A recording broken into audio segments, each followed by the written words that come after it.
Okay, it's 5 a.m. We're at Walmart, and actually, maybe I should go start before that.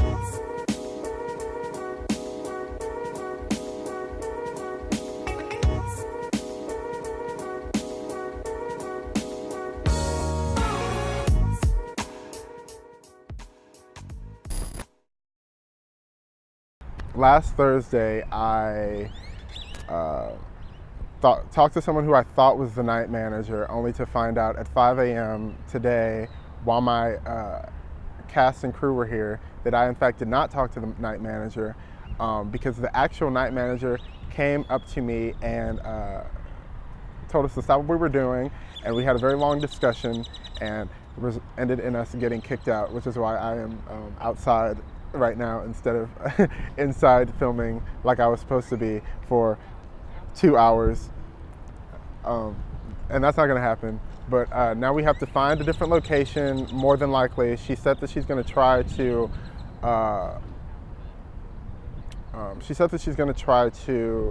see what she can do, but we all know that see what you can do means no. So I'm going to try to find a different location, and now this has just added a whole nother layer of, yeah.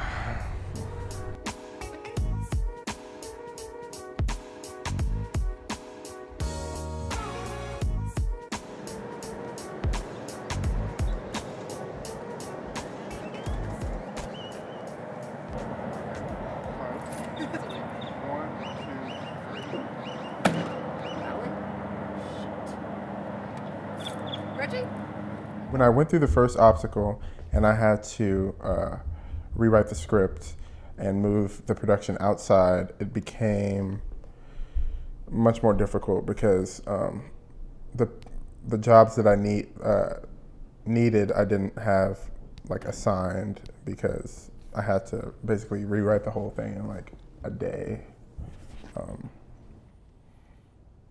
That's when lighting became an issue.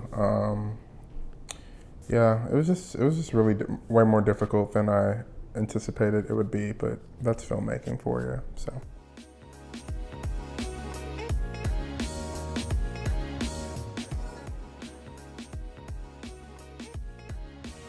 Aisles is about this woman who goes into the grocery store late at night. And she's buying all these items, and she runs into an old boyfriend of hers who keeps pestering her for a date. And what he doesn't realize is everything isn't what it seems. So why won't you go out with me? Are we still doing this? Come on, just tell me. For my advanced directing for film class, we had to create a short story that we could turn into a 5 to 7 minute film. I chose this one because 2 years ago when I took beginning for directing, me and a few friends, my friend Callie, we went into a supermarket one day and I had to film like a 20-second video. Well, we just decided to make it about one of our friends shopping. So we got inside a grocery cart. My friend Callie got inside a grocery cart holding a camera, and I pushed the basket, and we realized that it created this really smooth tracking shot. And I actually have one of those shots in the film. I did a couple of those shots. But that 20-second video inspired me to create this 7-8 page script. It was pretty cool how ideas can just come from nowhere, you know. So I was the storyboard artist and a script editor. I helped Justus figure out what he wanted different shots to look like on paper, and I helped him edit the script for dialogue and just like different transitions from one scene to the next. I've always been really excited about the stuff that Justus writes, and I have a lot of fun like going over it with him and trying to help him make it like look and sound more like what I know he wants it to look and sound like.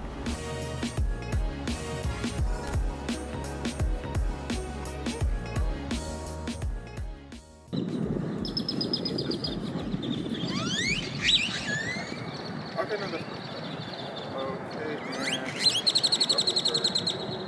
action.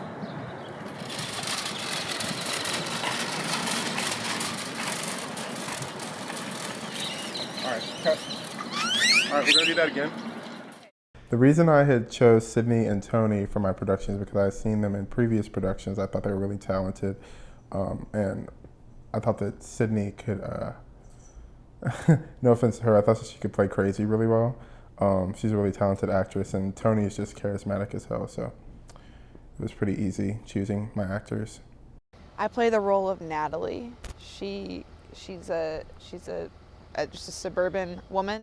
I love the character. It's hard to find like complex roles for women, and something like this I feel like is actually like a really interesting complex role.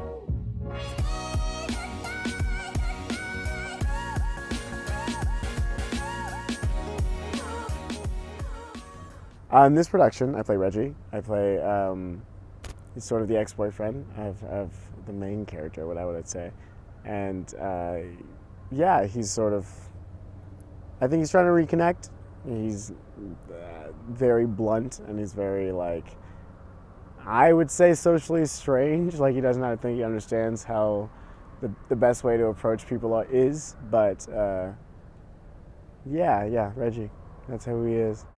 The beginning of the production was easy. So, like, pre-production is probably the most fun part of filmmaking for me. It's definitely my favorite part, pre-production. Writing the script, storyboard, the script editing, the casting, finding a crew, that's all really fun, and it really motivates you to keep going. It's the actual, like when you're on set and things start going way different than you expected or wanted to, that's when filmmaking becomes really hard, but you have to know how to navigate the situation and so you can make something really cool. But yeah, this was just really stressful. It just seemed to not be falling in line like it should be, but things happen, you know. It's definitely going to turn out way different than I expected it or wanted it to, but I'm definitely going to come back to it in like a few years, try to redo it so it can match the vision that I had when I was writing it. Sometimes it's all about trial and error, you know. Everything's a learning experience. I am currently writing a feature-length movie about me and my family. So that's what I'm doing right now. But I feel like the next move I'm gonna make is probably like just another short film, definitely smaller, a location I can actually control. Yeah, it's not over for Justus Stafford.